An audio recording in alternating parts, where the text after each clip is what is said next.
Now at 7, after months of escalated immigration enforcement, Oregon legislators are set to consider bills supporters say will protect students and families. Sunrise reporter Thomas Schultz joins us live to break down what's included in the latest proposal. Plus, coming up at 7:30. Get on the ground! New video released by Vancouver police showing the moments a man tried to run from officers after getting into a rollover crash with a stolen car. And while the Winter Olympics may be just a few short weeks away, the portal to get your hands on the tickets to the Summer Olympics in LA in 2028 is officially open. What you need to do to get your hands on some coming up at 7:15. Sunrise streaming live at 7 starts right now.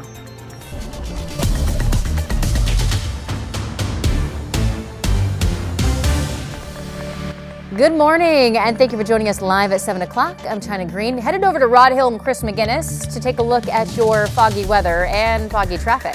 Yeah, good morning. Thank you, China. Good morning to you at home. About 45 minutes away at this point from sunup, which will be very helpful. I don't know about you, but I would rather be driving in daylight and dense fog than nighttime. And that's exactly what we have. Widespread fog. Most areas are reporting dense fog. We have an alert up because of limited visibility until 10 o'clock this morning. Slow down, extra spacing on roadways. Very possible that you'll hit a bridge, you go around a corner, and just like that, you'll find yourself into a little zero visibility pocket. Here's what I'm talking about. Dense fog, west side, north side, south side, east side. And for the most part, the reports are just that, dense. In fact, nearing just a tenth of a mile visibility currently down into Eugene. Temperatures in Portland have been holding above freezing, not in all, but in most spots. Gresham's been down to freezing out on the east side. And then when you get down past Wilsonville, pretty much everybody's been reporting freezing temps.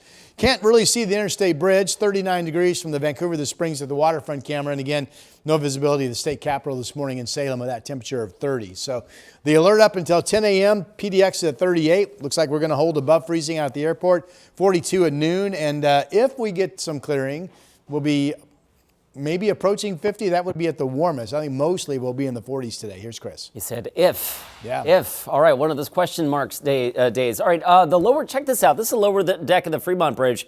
So I-405 north, you're in the fog, and so the camera's kind of missed it over there. Different perspective from Clark County, looking down, of course, towards the interstate bridge, that I-5 drive, getting a little bit busier on that side of town. Despite the fog, it looks like we're zipping along okay. 16 miles an hour is that southbound commute right now to the bridge. Over on the west side, Highway 26 out near 217, headlights there headed west out towards Beaverton and Hillsborough. That drive seems to be in pretty good shape as well. China, so far, no unexpected freeway delays despite the foggy commute right now. Thank you, Chris. Developing this morning, some Oregon lawmakers say that they're seeing a surge in immigration enforcement. And now they say that they're pushing to pass several laws to protect people from tactics used by federal officers. Sunrise reporter Thomas Schultz joins us live with more on this. Thomas, good morning. Hey, good morning, China. And yeah, there's a couple of different bills we need to walk through here. The first one is being proposed by State Representative Leslie Munoz out of Woodburn. This is called the Protect Your Door Act. What it would do is it would allow Oregonians to sue individual federal agents who cause them harm. Munoz says the second part of the bill would require the feds to give local authorities a 48-hour notice of ICE raids happening in their area. Right now, there's a big fear of, people putting on masks or conducting a kidnapping and us thinking that it's a legitimate operation. In Salem, Representative Sarah Finger McDonald plans on introducing a bill that would mandate schools, colleges, and universities tell their school community when immigration agents are on campus. ICE has made arrests near schools in recent months. In one case, an ICE agent was asked to leave school grounds after telling administrators they were conducting surveillance. There was a long-standing policy that immigration agents would not target sensitive locations like schools, but that policy has been discarded. In previous coverage, the Department of Homeland Security told us, quote, ICE is not conducting enforcement operations at or raiding schools, but they did add the administration would not tie an officer's hands if they needed to make an arrest on campus. We're expecting to get more reaction from Democratic lawmakers down in Salem at a press conference today at 11, where those lawmakers are expected to discuss plans to push back against ICE and preserve state autonomy here in Oregon. China. Thank you, Thomas. Meanwhile, city councilors in McMinnville talked about possible steps that they could take to try to protect immigrant families. Last night, they heard public testimony. Some high school students say that their classmates are worried that they or the families will be detained by ICE.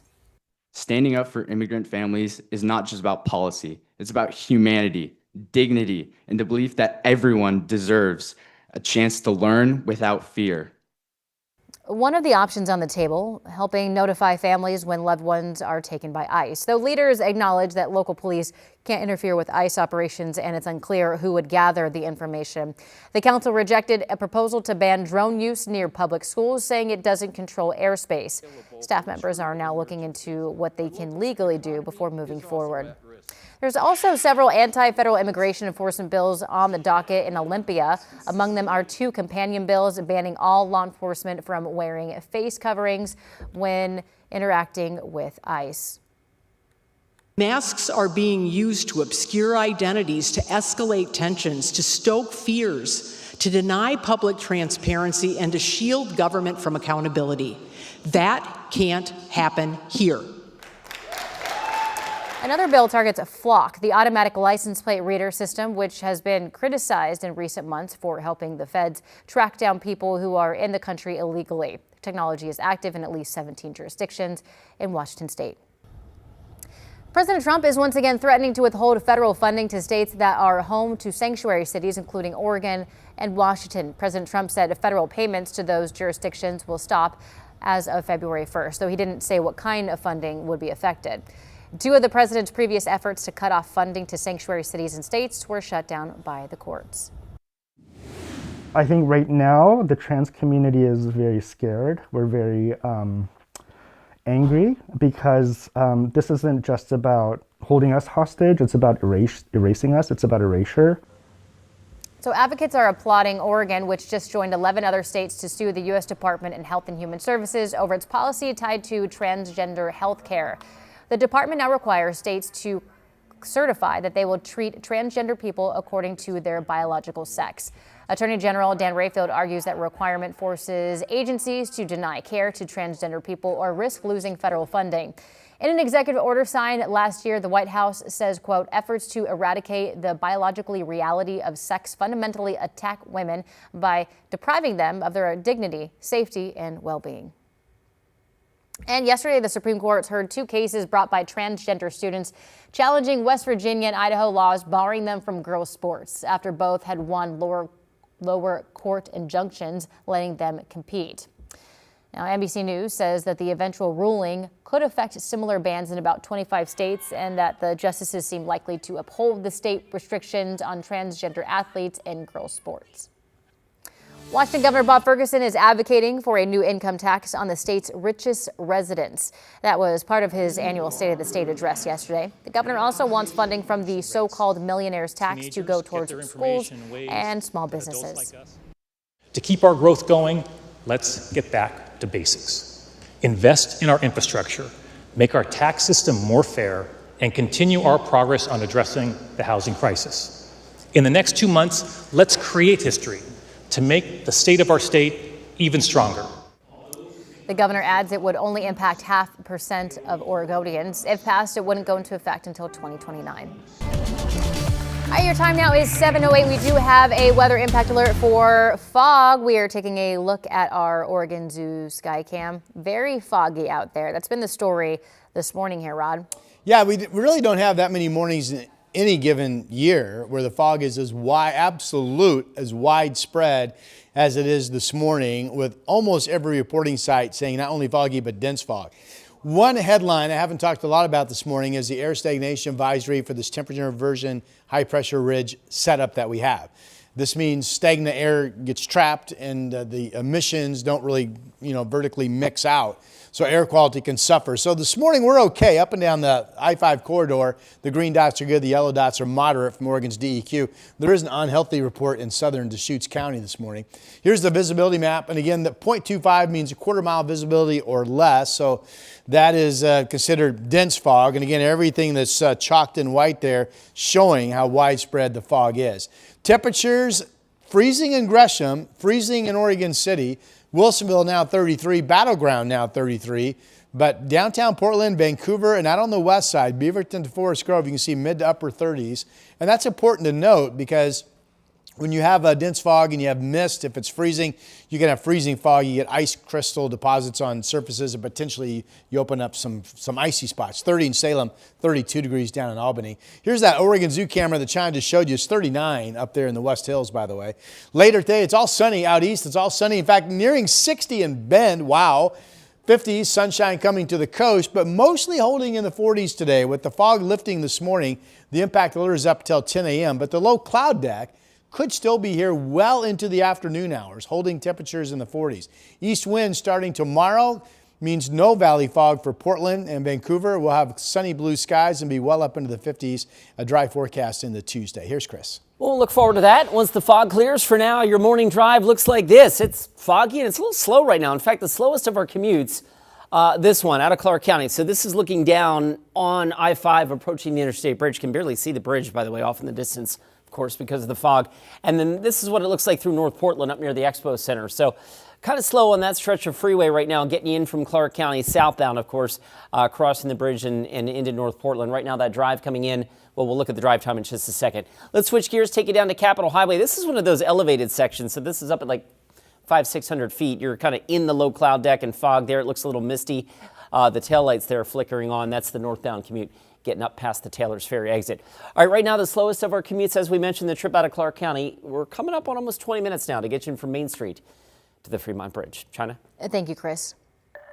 New this morning, human remains found on a beach in Washington nearly 20 years ago have been identified as a former Oregon mayor. That's according to Orthram, a private company specializing in forensic genealogy.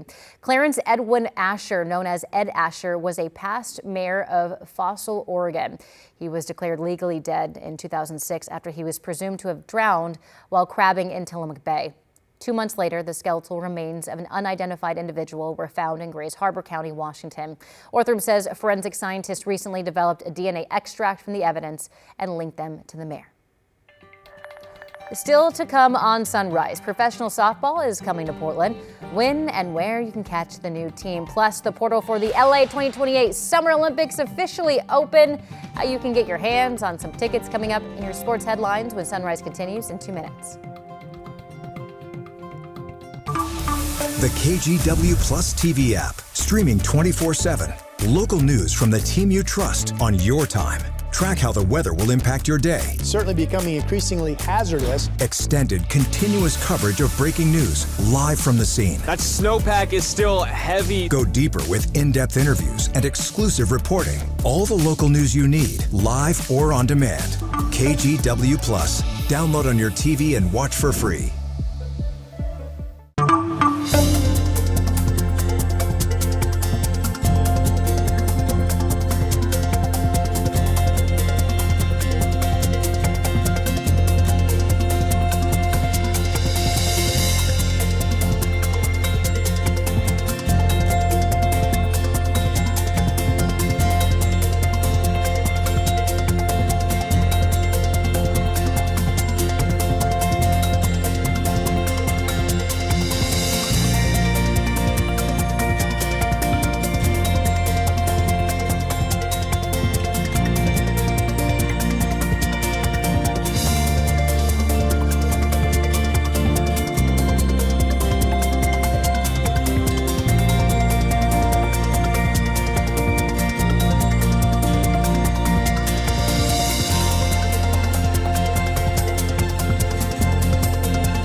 The KGW Plus TV app, streaming 24/7. Local news from the team you trust. Track how the weather will impact your day.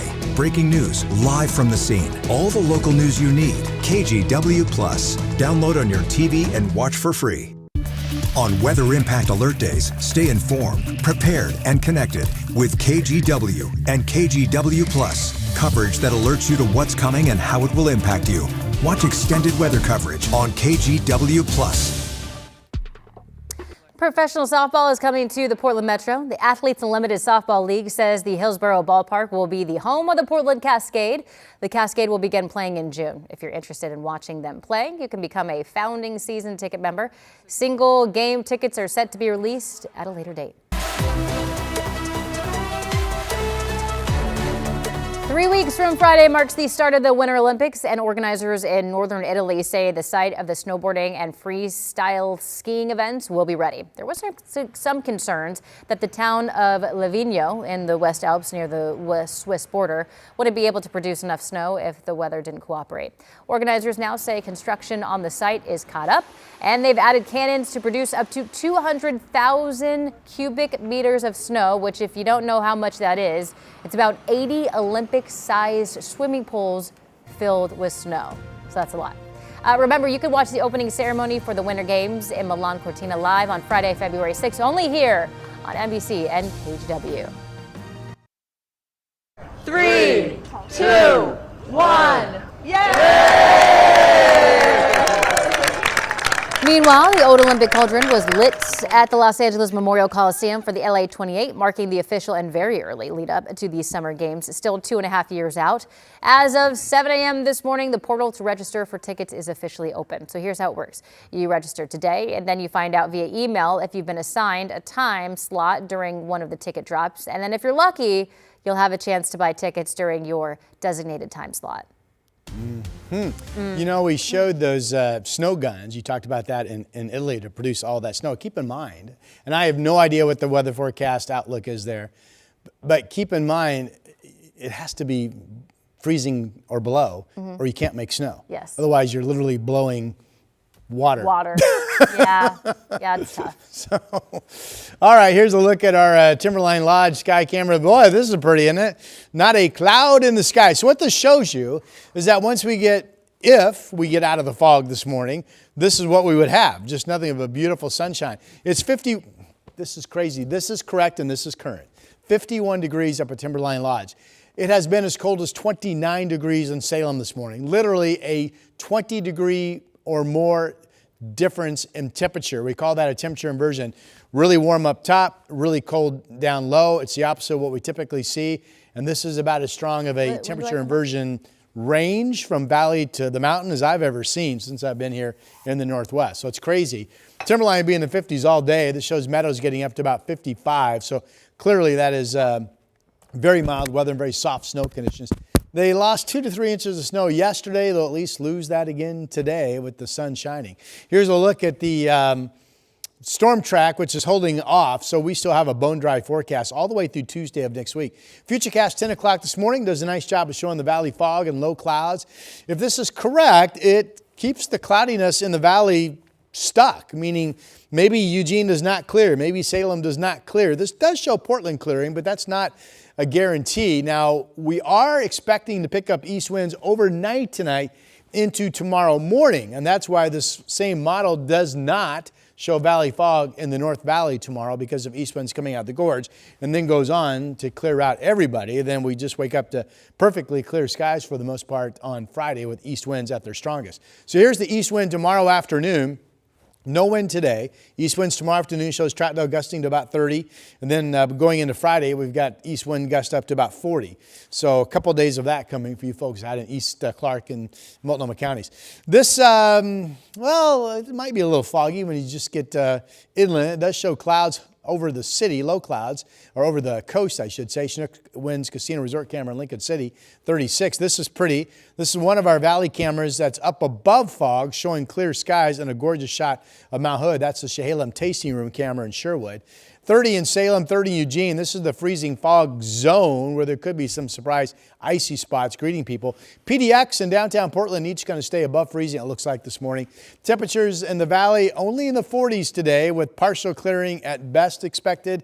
I've got Portland at 48. We'll see if we clear out or not. With the east winds, we have beautiful sunny days coming though, Thursday, Friday, and Saturday. Highs easily back up into the 50s and dry into Tuesday, as I mentioned. Here's Chris. You know, Rod, despite the fog, the morning commute's actually doing all right so far. We'll look down from Vancouver, looking down on the I-5 commute approaching the Interstate Bridge. It's slow from there through North Portland, and that's, you know, a given this hour of a Wednesday morning drive. 18 minutes gets you in from Main Street to the Fremont Bridge. Elsewhere, the drive times are coming up a little bit, but so far nothing way out of the ordinary. A reminder, again, another night tonight in Marion County. I-5 will be closed, fully closed near Salem between mileposts 248 and 252 as ODOT continues that widening project. Overnight work will mean that people will need to get off the freeway between those exits. So it's a fairly simple detour, Kubler Boulevard and Commercial Street, but know that that'll add some time to your overnight commute. And then coming up this weekend, Friday night and Saturday night, the I-205 Abernathy Bridge will be fully closed both directions for about 7 or 8 hours overnight each night between Oregon City and West Lynn. The detour for that closure, of course, 99E, I-5, Highway 43, or, of course, local traffic can use the Arch Bridge. We'll be right back. The Clintons facing potential contempt of Congress charges for defying subpoenas to appear in the Jeffrey Epstein investigation. I'm Alice Barr in Washington with the latest details coming up. The KGW Plus TV app, streaming 24/7. Local news from the team you trust on your time. Track how the weather will impact your day. Certainly becoming increasingly hazardous. Extended, continuous coverage of breaking news live from the scene. That snowpack is still heavy. Go deeper with in-depth interviews and exclusive reporting. All the local news you need, live or on demand. KGW Plus. Download on your TV and watch for free.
On Weather Impact Alert Days, stay informed, prepared, and connected with KGW and KGW Plus. Coverage that alerts you to what's coming and how it will impact you. Watch extended weather coverage on KGW Plus. The KGW Plus TV app, streaming 24/7. Local news from the team you trust. Track how the weather will impact your day. Breaking news live from the scene. All the local news you need. KGW Plus. Download on your TV and watch for free. The Clintons are facing possible contempt charges for defying congressional subpoenas. NBC's Alice Barr has the latest from Washington, D.C. Contempt of Congress charges now looming for former President Bill Clinton, with the House Oversight Committee saying they'll take that rare step after the former president failed to appear for a deposition in the investigation into late sex offender Jeffrey Epstein. He did not show up today. Former President Clinton, who appears in a series of photos and records related to Epstein, has long denied wrongdoing or knowledge of Epstein's crimes. No one's accusing Bill Clinton of any wrongdoing. We just have questions, and that's why the Democrats voted along with Republicans to subpoena Bill Clinton. Former Secretary of State Hillary Clinton is scheduled to appear today, but in a letter to the House Oversight Chair, both Clintons declined, saying they had nothing to add, calling the subpoenas legally invalid, and writing, quote, "Every person has to decide when they have seen or had enough and are ready to fight for this country, its principles, and its people, no matter the consequences. For us, now is that time." Some Democrats arguing the Clintons should be allowed to answer in writing, as others have, and pressing the Justice Department to finish releasing the full Epstein files. And then we'll be able to determine all that we need to know. Though Democrat Ro Khanna, who helped lead the charge to force the files release, said former President Clinton should appear. Everyone involved should be providing an explanation, and I have conducted this in a way that doesn't single out Republicans or Democrats. Conflicting views in a high-profile push for answers. In Washington, Alice Barr, NBC News. The head of Iran's judiciary signaled today that there would be fast trials and executions ahead for those detained in nationwide protests. That's according to the Associated Press. Already more than 2,500 people have been reportedly killed in the crackdown. President Donald Trump has repeatedly warned that the U.S. may take military action over what's happening in Iran. At least 25 people were killed today when a construction crane collapsed onto a passenger train in Thailand. Officials say around 80 others were injured. The crane was working on a high-speed rail project when it fell onto the moving train, causing it to derail, briefly catch fire. Authorities say 195 people were on board at the time. A full investigation is underway to determine what caused the crane to collapse. Consumer prices rose 2.7% last month, which is slightly more than economists were expecting. The numbers show the grocery prices were up sharply, but energy costs, specifically gasoline, fell significantly. Analysts say that despite modest improvements over the last year, inflation is still presenting affordability concerns for many Americans. And the U.S. Senate has unanimously passed a bill aimed at a crackdown on deepfake images. The measure would give victims of non-consensual deepfake pornography the right to sue those who create or share it. The bill comes after Elon Musk's AI chatbot Grok faced backlash for generating sexualized images at users' request. Since then, X has restricted image generation to paid subscribers. The bill now heads to the House, and that's your Morning Rush. Coming up in our next half hour, former Oregon Congresswoman Lori Chavez-DeRemer now facing a range of misconduct, allegations from drinking in her office to having an affair with a staffer. What we know about the case so far coming up in our top story. Plus, Get on the ground to get tased! we have a look at new video released by Vancouver PD showing the moments a man tried to run away after getting into a rollover crash with a stolen car. That story and more when Sunrise streaming live at 7 continues after this.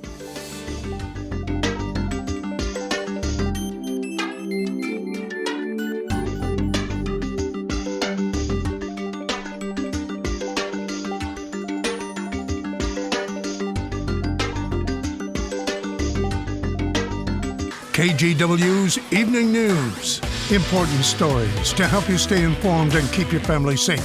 Thank you for joining us. I'm Christine Pitawanich. And I'm David Molko. Weather impact alerts to help you plan your week. We need to be extra careful with anything that can throw a spark. And a team of local journalists connected to our community. David Molko, Christine Pitawanich, and Matt Zaffino. Your Evening News team. Tonight on KGW.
On Weather Impact Alert Days, stay informed, prepared, and connected with KGW and KGW Plus. Coverage that alerts you to what's coming and how it will impact you.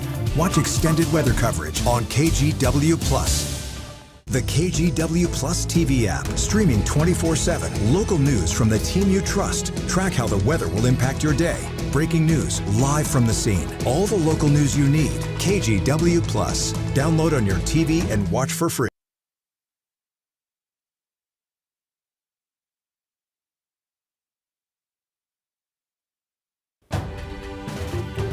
We are coming up on 7:29 on a foggy Wednesday morning drive, and there you go, exhibit A, B, C, D of the fog and the traffic that's starting to build in a few locations despite the fog. We don't have any major slow spots, but the usual suspects are I-5 from Clark County, 21 minutes, Main Street to the Fremont Bridge. Checking out the west side, got about a 26-minute ride to get you in from Hillsborough, but for sure, Rod, really foggy out there. To the point that we don't see the fog this widespread and this dense at every single reporting site. that often. So it is very thick, and you should realize that at any moment you could go around a corner or pop up on a bridge where visibility becomes next to zero. 38 right now. We are starting to lighten up with the sunrise about 15 minutes away, so that's good news. Here's one spot that does show some blue sky. That's our Chehalem tasting room camera.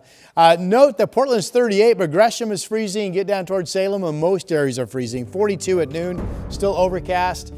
Temperatures generally expected to hold in the 40s today with the impact alert for low visibility until 10 a.m. East winds will bring sunny skies starting tomorrow.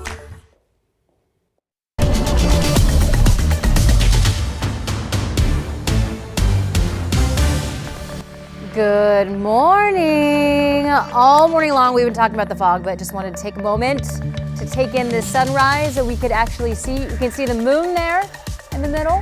See that? See a little thing? Might be a little waning crescent action. I'm gonna Director, which camera is this? Do we know? Yes, Timberline 2. Is that Timber 2? Yeah. Timber 2 looking down. Okay. See? I was gonna say you got to be up pretty high. Yeah, it's up there. To see the sky. Okay. The top story today has been the fact that it is 51 degrees up there. Yeah, 51, 52. Yeah. And the fog. 20 degrees warmer up at Timberline than we have in Salem. I honestly don't recall that in my memory, the temperature aversion being that strong before. I mean, that's a heck of a range. Yeah, I mean, that's what you call a lid. Yeah. There's a lid on top of all of us, so that's why the fog and also the air stagnation that we're dealing with too. So. We did check air quality earlier in the show, generally good to moderate up and down the valley this morning. That air stagnation advisory from NWS is up until 4 a.m. Friday. We will be getting into east winds tomorrow and then stronger east winds into Friday, which will help the air quality. But for now, we have no wind and we have dense fog and we have an impact alert up until 10 a.m. this morning for limited visibility, slow down, extra spacing on roadways. The fact that we're now brightening up, of course, personally, I think that makes a huge difference in visibility alone and being able to see. But you could see still in the daylight, you cannot see the state capitol from the road in front of the mall. And that's a short distance. So that's near zero visibility, 30 degrees. Here's I-5. You still cannot see the city across the river at all. And we are brightening up, as I mentioned. Temperatures holding above freezing both in downtown Portland and out at PDX, where it's 38. The impact alert again until 10 a.m. Still overcast at noon, but the visibility will be better with the fog lifting. And then we may or may not see clear skies later today. I do keep temperatures in the 40s. Here's Chris with the traffic report. And all of our traffic cameras, of course, showing some degree of fog. It seems like it's leveling out a little bit in terms of how thick the fog is. It hasn't gotten much worse in the last hour, but it is in a lot of places. Not impacting the drive per se through North Portland, but check out this. This is I-5 up near the Expo Center. That's one of the slowest stretches of freeway right now. We'll zoom in on that as folks come across the interstate bridge. The taillights are lit up here. I don't have any reports of crashes, but boy, all of a sudden that's come to a screeching halt there. Right now it says 14 miles an hour, but that looks even slower. Over on the west side, of course, the drive building as well. 20 minutes gets you in from Main Street to the Fremont Bridge. That's your I-5 commute. And the inbound Sunset now, it's just shy of 30 to get you in from Hillsborough to I-405. China? Thank you, Chris. Developing this morning, former Oregon Congresswoman turned Labor Secretary Lori Chavez-DeRemer is now reportedly accused of misconduct, ranging from drinking in her office to having an affair with a staffer. National outlets report a complaint was filed with the Labor Department. The New York Post says that on at least 5 occasions, Chavez-DeRemer pursued an inappropriate relationship with a staffer, drank alcohol in her office, and used work trips for personal visits, with the New York Times and Politico reporting that her top 2 staffers are now on leave for facilitating those trips. Appointed by President Donald Trump last year, she denies those allegations, and the White House told the New York Post the claims are baseless. Later this morning, a federal court will hear arguments over the Trump administration's demand that Oregon hand over voter registration data. Now, the administration is suing Oregon after Secretary of State Tobias Reed refused to hand over voter data when they requested it last summer. The administration wanted voter names, birth dates, addresses, driver's license, or partial social security numbers. Reed said he did not trust that the information or that the administration was capable of protecting Oregonians' data. Both parties will make their case in a courtroom in Eugene at 9:30 this morning. New this morning, the Oregon Health Authority is narrowing which mental health providers are eligible for full Medicaid payouts as of the beginning of the year. Now, just 2 weeks in, providers are pushing back, saying this change will have big repercussions. Sunrise reporter Thomas Schultz joined us now live from Northeast Portland. Thomas, how are behavioral health care providers reacting to this change? Hey, good morning, China. Yeah, I spoke to a psychiatric nurse practitioner who says this change is going to have a big impact and ripple effects all across the state. He says this change by the Oregon Health Authority will lead to payment drops of sometimes up to 10 to 20% for some providers. He also says they were given very little notice, about a month's notice before this change went into effect. That's a big problem for his place out in Eastern Oregon, where 60 to 70% of patients are on Oregon's Medicaid program. The Oregon Health Authority is also narrowing who is eligible for full behavioral health payouts. They say the changes are meant to counteract increasing costs and to ensure only providers who offer team-based care will be eligible to receive those full payments. Those are providers who have things like peer support workers, specialists, and case managers on staff. Still, Trevor Ratchko, that nurse practitioner we spoke to in Pendleton, says those are roles that bigger organizations have. At mom and pop shops in Eastern Oregon, many providers don't have a staff large enough to fill all those positions. It disproportionately affects anyone who's rural. I would say anyone who's outside of a major metro area, in fact, because you see less of these services out in those areas. Still, the Oregon Health Authority says these changes are meant to improve care for their patients. Of course, you hear practitioners like Ratchko there pushing back on that, and they're continuing to push back at the state level too. So this is something that we will continue to monitor closely as it continues to progress. China. Our Thomas Schultz reporting live for us this morning. Thank you, Thomas.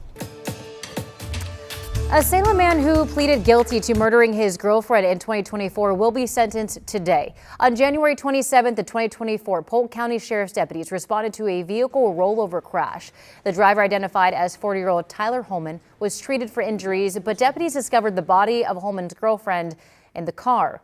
Medical examiners later performed an autopsy and determined that she did not die from the crash, but died from a gunshot wound. Holman pleaded guilty to second-degree murder and could face life in prison with the possibility of parole after 25 years. A former Westland doctor accused of sexually abusing patients during exams is now facing 5 additional charges. So that brings the total number of charges against David Farley up to 16 counts. The Oregon Department of Justice, which is investigating Farley, says that the new charges represent 2 additional patients. One of them was younger than 14 at the time of the alleged abuse.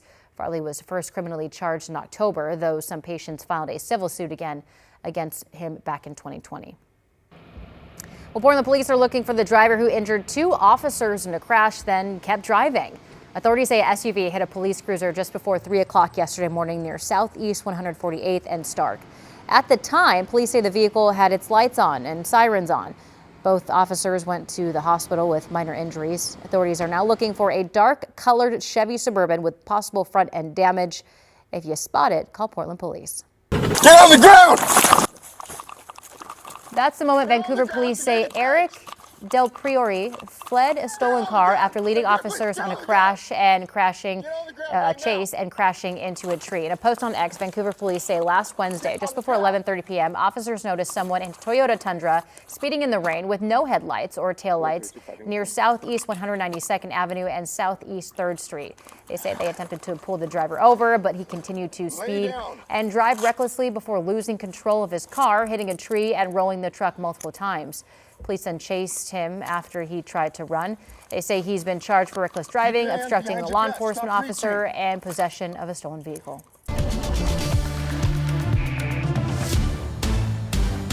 All right, your time now is 7:38. We're taking a look from our Rose City Skycam. The fog is still out there in full force, Rod. That is all the way down to the walkway along Tom McCall Waterfront Park there. You can't see across the Willamette at downtown Portland. Now that it's starting to brighten up, sunup is, about 10 minutes away right now.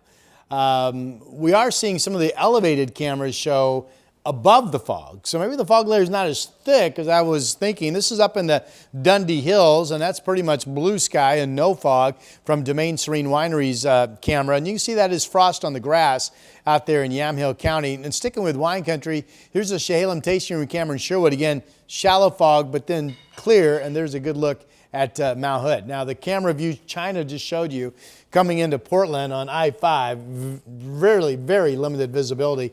An above freezing temperature in town so far of 38 degrees. But there are freezing spots, including Gresham at 32. Winds are light. Oregon City, good morning, 30. Wilsonville, good morning, 32. And then widespread freezing as you drop southward. Aurora, 32. Salem, 30. And Albany, 32. Dumplin is our KGW pet of the day. If we had a rooster, this might be the first one. Send us your pet's photos. Use this address, petoftheday@kgw.com, and we'll have your pet on our show. That's Dumplin this morning. Again, we have the KGW impact alert for low visibility of the fog here in the valley through 10 o'clock this morning. After that, I still think it's overcast into the afternoon, and we may or may not clear out in parts of the valley. This shows we hold in the 40s. Shows Eugene only at 43 this afternoon, by the way. 50s at the coast, though. Sunny and nearing 60 in Bend, and 40s and 50s with sunshine out east. Impact alert again until 10 o'clock this morning.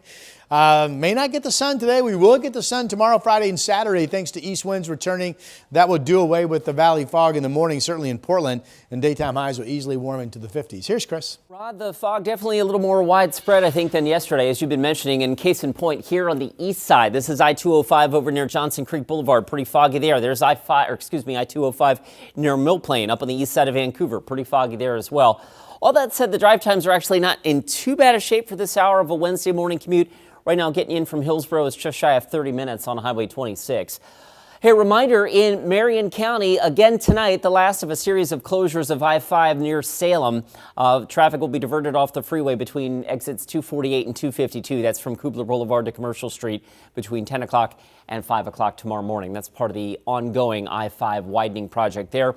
And then this weekend, I-205, the Abernathy Bridge between Oregon City and West Lynn.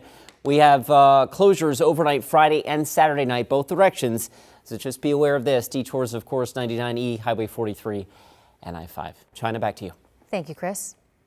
Multnomah County has ordered a mandatory wood burning ban on recreational fires, including fireplaces, wood stoves, and fire pits, because stagnant air is trapping fine particle pollution near the ground. So there are exceptions here for households that rely on wood heat or have limited incomes, but they must apply for an exception. The restriction is expected to last through the weekend. Well, I'd love to see it get another 3 feet of snow. That's what it really needs. Things are heating up in the Cascades, and not the way that skiers and snowboarders would like. What it means if you plan to hit the slopes coming up when sunrise continues in just 2 minutes. On Weather Impact Alert Days, stay informed, prepared, and connected with KGW and KGW Plus. Coverage that alerts you to what's coming and how it will impact you. Watch extended weather coverage on KGW Plus. The KGW Plus TV app, streaming 24/7. Local news from the team you trust. Track how the weather will impact your day. Breaking news live from the scene. All the local news you need. KGW Plus. Download on your TV and watch for free.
We have now issued a weather impact alert. We could expect conditions in some parts of our area to change drastically pretty soon, right? And very quickly, yes.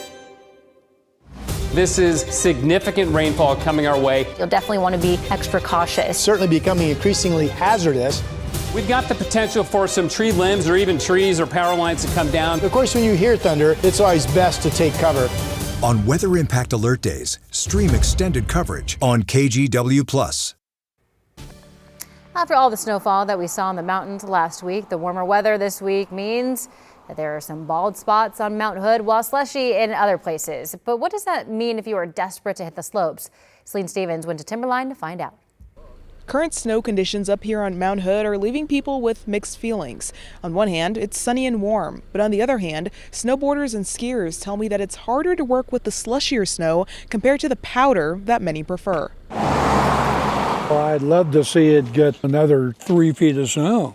It's what it really needs. This is nice. I prefer cold every time though. Mild temperatures and sunny skies on Mount Hood inspired some like Doug Perry to take a break from the skiing to lounge in the Timberline parking lot Tuesday afternoon. Sunny, it's warm. As soon as I can check in, I'll be sitting on the deck and in the swimming pool. While the weather was mild, the difficulty level for skiers and snowboarders was more moderate. You got to work harder when it's slushy because puts a drag on your skis. It's not as bad as it is when it's like icy out, but in my opinion, the slush kind of makes it harder because it's all like it's tamped down basically, and then you have like less margin for error. The warm temperatures can also lead to other problems too, according to Portland Mountain Rescue, who just assisted in rescuing 2 people over the weekend. We really caution people to just be really careful about activities like glissading and snowshoeing, typically not recommended this time of year, even on a sunny day, just because of the slipperiness. Even skiing can be really tricky just because it's going to be hard to stop if you slip. With a holiday weekend coming up, ski resorts like Mount Hood Meadows don't expect too much of a negative impact. Skiing is fun for everybody. You just work on a different skill. Instead of powder skiing or drop it off in the trees, work on your edge control, just enjoy the beauty, take in the sun. It's still incredible just to be outside for us. Some ski resorts like Mount Hood Meadows had to close a couple of weeks ago due to rain and thin snowpack, but PAC says outside of that scenario or high winds, they will be remaining open. On Mount Hood, Celine Stevens, KGW News. And things aren't looking great because it's in the low 50s there right now. Yeah, they still have a 40-inch base, 41 I think is what they're reporting this morning. But we lost 2 to 3 inches yesterday, and we'll lose inches of snow every day now, all the way into the mid part of next week. So there you go. All right, here's a look at what that story referred to, just how beautiful it is. Look at the clear blue sky. You're up above the fog, obviously, and that is gorgeous weather. Again, still a 40-inch base being reported, but here's the temperature.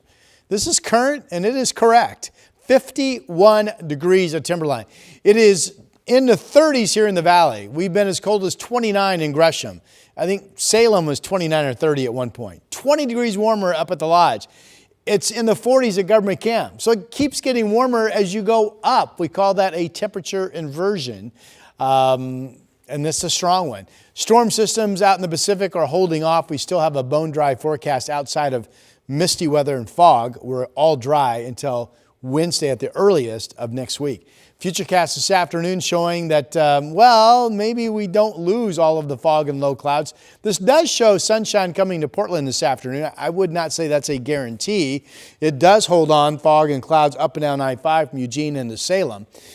And then here we are tomorrow. Now, in the morning hours, this loses the fog in Portland. So if this is correct, Portland would very quickly become sunny tomorrow. And the reason east winds coming out of the gorge, and eventually that should be good to clear out all of the valley tomorrow. And then with east winds returning, we'll be on just a sunny, clear sky run, developing Thursday, and then all day Friday, all day Saturday into Sunday as well, it looks like. Here's a look at our winds. This is tomorrow. East winds gusting to 30 in Troutdale. The winds get stronger overnight into Friday. By Friday, it shows some gusts up to about 40 miles per hour in close proximity to the Columbia River Gorge itself. Here is our newest camera. This is our one in Seaside. And you can see some clouds up top, but a good view of the surf coming in. We saw surfers on this vantage point yesterday. Temperature being reported along the coast as warm as 40 degrees. Here's the Oregon Veterans Home camera out in the Dalles. A little bit of shallow fog laying down, but basically it looks like a kind of a hazy, sunny morning. It's freezing, no wind, 30 degrees for you folks out Wasco County. Notice the bricks are wet. That's from mist from the fog that we've had overnight. At one point, visibility was limited all the way down to the bricks and in front of the courthouse. That's improved somewhat, but still foggy overall. 38 is the number there. There's the freezing temperatures in Salem and down into Eugene. Teens out in Burns and Baker City. Temperatures today hold in the 40s with partial clearing PM hours. That means some areas could clear while other areas simply will not. 7-day forecast, the impact alert for low visibility up until 10 this morning. And then with the east wind developing, look at the sun. Thursday, Friday, Saturday up into the 50s. Calmer winds could lead to valley fog breaking into sun as early as Sunday morning. And here's Chris McGinnis. Rod, thanks for that. We pick it up with a traffic alert in Marion County. South of Salem on I-5 southbound. A crash now has one lane blocked. I want to give you the perspective from Enchanted Way. So this is just a couple miles south of downtown Salem. Note the temperature there, 27 degrees on that ODOT thermometer. So what looks like some frost on the roads out, or on the grass anyway. So the point is as you get down into Marion County and point south, there is a freezing fog advisory. There could be some slick spots. Not to say that that's the reason for this crash, but in any event, there is some local slowing southbound getting out of Salem and heading down towards Corvallis on I-5. Across the metro area, again, we've been talking about the fog all morning, and there it is. It looks like it might be starting to lift ever so slightly, but no consolation to the drive times. They are building now. 32 minutes gets you in from Troutdale on Interstate 84, and the trip out of Clark County slow and steady over the Interstate Bridge. Right now in China, that's 22 minutes to get you in from Main Street to the Fremont. Back to you. Thank you, Chris. To take from people that are already struggling, it's a certain kind of evil. For years, KGW has reported on how thieves target EBT cards, wiping out Oregonians' SNAP accounts. But now, Governor Tina Kotek is proposing plans to change that. We have that story coming up in just 2 minutes. The KGW Plus TV app, streaming 24/7. Local news from the team you trust on your time. Track how the weather will impact your day. Certainly becoming increasingly hazardous. Extended, continuous coverage of breaking news live from the scene. That snowpack is still heavy. Go deeper with in-depth interviews and exclusive reporting. All the local news you need, live or on demand. KGW Plus. Download on your TV and watch for free.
We have now issued a weather impact alert. We could expect conditions in some parts of our area to change drastically pretty soon, right? And very quickly, yeah. This is significant rainfall coming our way. You'll definitely want to be extra cautious. Certainly becoming increasingly hazardous. We've got the potential for some tree limbs or even trees or power lines to come down. Of course, when you hear thunder, it's always best to take cover. On Weather Impact Alert Days, stream extended coverage on KGW Plus. A follow-up to a KGW investigation, EBT cards in Oregon have no chip, which makes it easy for criminals to steal the funds. Now the governor wants to do something about it. KGW's investigative reporter Kyle Boshi has that update. Oregon lawmakers are considering a proposal to help protect low-income families from having their food assistance stolen by scammers. And a major EBT card security enhancement in response to organized criminal activity, including skimming and benefit theft. On Tuesday, the Oregon Department of Human Services and the governor proposed that the state legislature fund chip-enabled EBT cards to strengthen security against skimming. Crooks often skim Oregon Trail cards by secretly attaching a small device to a checkout machine that sends card numbers and PINs back to the thieves, who then create fake cards and drain accounts. I mean, to take from people that are already struggling, it's a certain kind of evil. Over the past 3 years, KGW has reported on low-income Oregonians who had SNAP benefits stolen. I'm like, this can't be. I know there is money in there. We rely on those food benefits to eat. My money was gone, and I didn't understand what was going on. In November alone, there were 440 thefts involving Oregon Trail cards, according to Oregon DHS. totaling more than $91,000 in stolen benefits. In 2024, the USDA pushed states to modernize SNAP benefits, including the introduction of chip cards for SNAP EBT. At what point do we start going, okay, this is too easy. We need to beef up our security here. The proposed upgrade to chip-enabled cards would cost an estimated $12 million, split between the federal government and the state of Oregon. Some homeless shelters will soon be closing in Multnomah County as commissioners prioritize long-term housing instead, though some who work in the shelters say it shouldn't be a one or the other, and closing shelters could mean more people on the streets. So this idea came from this 175-page report between July 1st in 2024 to June 30th of 2025. The county's Homelessness Service Department reviewed 31 shelters. The findings point to closing some shelters and finding that money for housing programs instead. The report suggests more people would be housed that way without raising costs amid budget cuts. So we can't shelter our way out of the crisis. It's important that we ensure we fund the full continuum. We're good at housing people that are housing ready, but there's a growing number of folks that come into all of our shelters each day that need far more support than what we're able to give them. And as of now, we know of just 2 county-run shelters closing in March, and the money for those shelters will instead go to housing programs. It's unclear how many of those people are staying in those shelters could end up on the streets. New this morning, Battleground Public School District is once again asking voters to pass the replacement educational program and operations levy on the February 10th ballot. The district says the levy would collect nearly $190 million over 4 years and fund student safety, smaller class sizes, special education, and more. The district's 2 attempts last year in February and April both failed. If you want to learn more, the district is holding a community presentation tonight at 6 o'clock at Battleground High School. Coming up at 8, KGW Sunrise continues live on KGW Plus. We'll have more from Rod Hill about the fog that we're seeing and those high temperatures in the mountains. Plus, we'll have the latest